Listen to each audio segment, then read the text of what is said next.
Justinian, Eastern Roman Emperor from 527 to 565, was a great builder.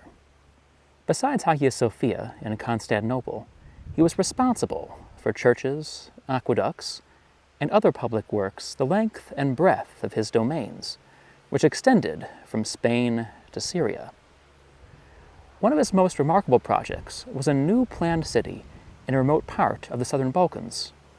The remains of that city, Justiniana Prima, now Caričin Grad in southern Serbia, lie before us. Justiniana Prima was laid out on a long ridge with a triple line of defenses that divided it into three parts.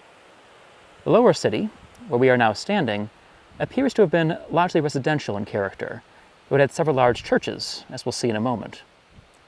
The upper city, toward which we are now looking, was an administrative center, and the citadel, at the top of the hill, was dominated by the basilica of the bishop.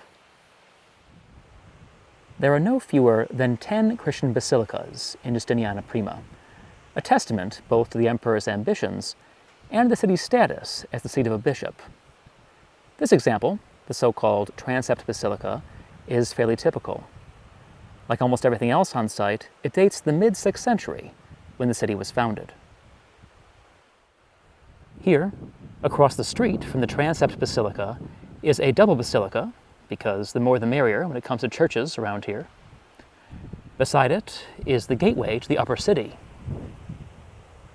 And here, to our left, are the remains of a massive cistern that once held water carried by an aqueduct 20 kilometers long.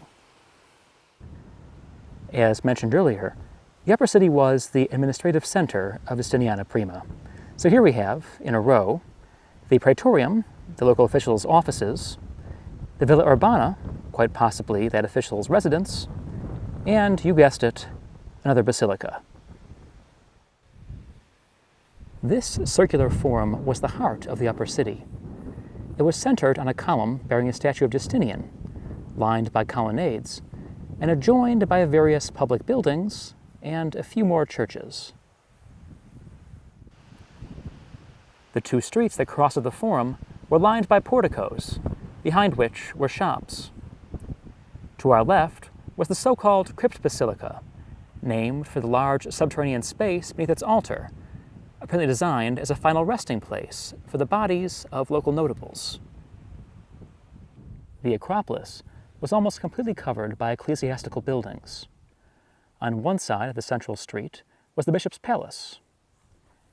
On the other lay the bishop's basilica, the primary church of Justiniana Prima.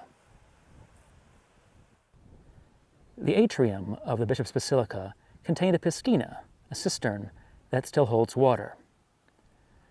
To our left were an administrative building and the baptistry. And here ahead of us was the basilica itself, centered, as always, on the apse that contained the main altar. Justiniana Prima was never completed, and it was destroyed by the Slavs in the early 7th century. But it remains an impressive time capsule and a witness to the ambitions of the man called, with some justice, the last Roman emperor.